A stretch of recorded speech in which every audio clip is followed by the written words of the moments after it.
Hey guys, my name is Michael, and I'm going to be doing things slightly different from the usual.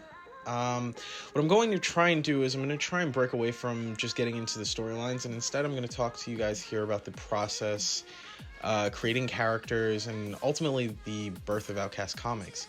So, some of my main inspirations for Outsider and what led to it were Smallville, Batman Arkham Asylum, and I guess the rest of the Arkham series, and then Spider-Man and Prototype, as well as real-life events that were retrofitted and altered to kind of fit into a storyline format, I guess.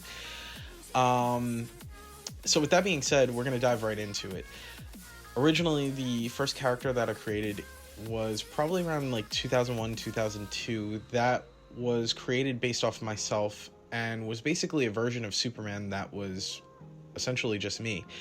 As a kid, I was a huge Superman fan. More often than not, though, being half black, I was often told that I couldn't basically be Superman because Superman is a white character.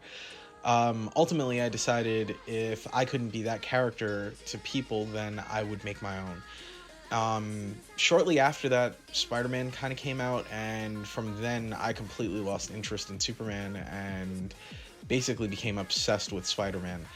The same character eventually was referred to as Spider-Boy, and shortly after was called Devil Spider. The name Devil Spider came from Daredevil, which came out in 2003 as well, in tandem with the Spider-Man films. So the character was originally written as a movie format with a villain based off of Venom, who was known as Chaos, which was basically like a green symbiote. So by 2006, while I was in middle school, I'd been hearing about this show for a while. I'd been hearing about Smallville, and I kind of just chalked it up to being one of those shows like Heroes or Kyle XY or something, so I never really gave too much thought to it. When a friend told me I should give it a chance, and that it basically had to do with a teenage Superman, I was sold immediately. So after that, I wound up purchasing I think it was the fourth season, which I still have it actually, the fourth season of Smallville, and I was hooked on the series ever since. It's funny, I really watched the show completely out of order. So I watched like the fourth season, then I watched like the second season, and then the third, and then I got like the first, and I think it was like, it was completely thrown out of whack. But either way, I digress. I think Smallville actually really did shape the whole storyline, the direction, and everything basically moving forward.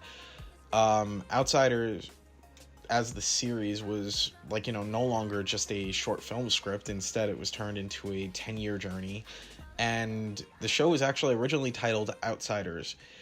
The real reason for that actually was being in reference to the idea of metahumans basically being superpowered beings operating in the shadows and being very different from other people.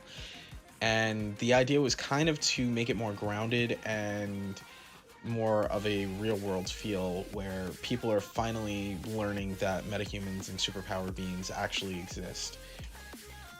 So basically, in this world, the only superheroes and superpowered beings that actually exist are basically the people that are in fiction. They're in comic books and movies and TV shows, but they're not real, is how it is originally depicted. And then it isn't until the first metahuman is discovered, and then it kind of is like the genie's out of the bottle, and then you start to learn that there's more people like that exist. So after that, originally the series was basically planned where me and a few other friends, we were going to take turns writing the seasons with 20 episodes per season, and we would basically evaluate and choose which direction was best for each character that was basically being featured within that series. This didn't really last long because months had basically passed and nobody was really writing anything. And funny thing is that I wound up writing a majority of the series with them incorporating ideas on occasion. So one of the other funny little side notes that I could also tell you is that we had written everything from episode 2 all the way up until we had literally went to 200 episodes and still didn't have what the first episode was going to be about. So there was no idea what the pilot was actually going to be about or what was going to happen with that, which is pretty funny. But by 2008, the Outsider series was pretty much complete as far as I was concerned. So I started writing another series, and the Outsider basically was going to be focused on that one character building into this team-up series known as The Outsiders. So basically, after doing the 205 episodes for the Outsider series, there was another 200 episodes on top of that with the Outsiders. And after realizing basically that this was not going to be able to go on as long, the only shows that, at the time that I'm recording this, it really is The Simpsons and wrestling and a few other things that probably have gone on that long, where they've had 20 seasons or whatever the case is. Even Supernatural at the time hadn't gone on for that long, actually. So funny enough. But ultimately it went from it being this 20 season thing, and 20 seasons then became 15, and then 15 became 13, and ultimately 13 was shortened to 10 by 2009. Then I decided that I kind of wanted to rework the final season of everything and just kind of end it there and try to figure out where we were going to go to kind of do that. Now, as the years had kind of gone by, the storylines and certain things had changed and been rehauled, and so many things have, been fixed. But I had pitched the idea to do Night Prowler. So Night Prowler basically was this side character. He was really not supposed to be a major character. He was supposed to be kind of minor, guy that was basically our version of Batman, essentially, was how everybody kind of always treated him. He was not supposed to be that integral or that important. So he was really just kind of a side character. And I remember I pitched the idea to a friend, and I basically had said to him, I said, I think that there's more that we can do with this character. And he was like, nah, I don't think so, man. I think that, Outsider and Outsiders, the series, that was great. I think that there's not really much that could be done with him and with some of these other characters. I think that it's good where they are, and that's basically it. I really kind of, felt despite his skepticism, I started to basically write Night Prowler, which later would become titled Hellhaven. And pretty much despite his skepticism about the whole idea of doing it, I decided I was going to make a Facebook group and test the reception of the storylines. And with reception being so positive and people seeming like they love the idea of the character, some of them even more than the idea of Outsider, it kind of turned into its own thing.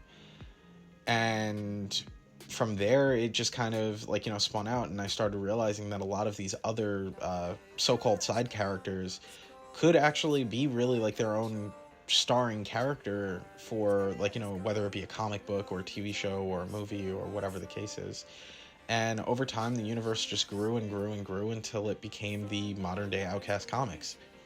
The goal really was to make another comic book company, one that was basically similar to the magnitude of the DC Universe or Marvel Comics, and basically permeate all different forms of media. And basically be that as it may, video games or comics, or TV series. At the time, there weren't really streaming series and stuff like that. It wasn't as big of a thing, but stuff like that, and even possibly a cinematic universe as well.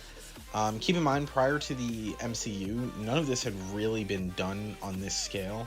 So the universe basically was really a new idea of trying to build it, because prior to that, everybody always just talked about it well, could you imagine if this actually happened, or if Superman crossed over with Batman, or if Iron Man crossed over with Captain America and the Hulk showed up and the Avengers basically formed. And these things very early on weren't a thing until the first Iron Man movie came out, and then it kind of became clear in the post-credit scene that they were building towards the Avengers and everything. So I mean, the thing is that it's amazing because I think the MCU kind of really kicked down the door of what we really wanted to do very early on, and it showed that it's actually very much possible and very much a thing that can be done. Now, with that being said, the universe is still basically growing, changing, and evolving, and I look forward to really getting deeper into what actually is being utilized within OutCast Comics as far as, like, you know, the systems of the dark gods, the superheroes, the aliens, the metahumans, down to, like, even the side supporting characters that you may get to, like, you know, enjoy as well. And even like the human vigilantes and the street level criminals and heroes and stuff. So I really look forward to diving deeper into those things and can't wait to do that. But with that being said, I'm going to bring this video to an end, and if you really like this video, please like, comment, subscribe, and if you want to actually never miss out on our content, hit the bell so that you can just know when we post videos. I'm going to try and maybe post videos on Thursdays and try to be a little bit more diligent about doing it then, so that this way the content will have a set day and you guys actually know exactly when I'm posting. But I mean, things happen, so we'll see where it goes, and we'll see what direction the channel takes and what I'm going to do. But thank you guys, and I hope you enjoy.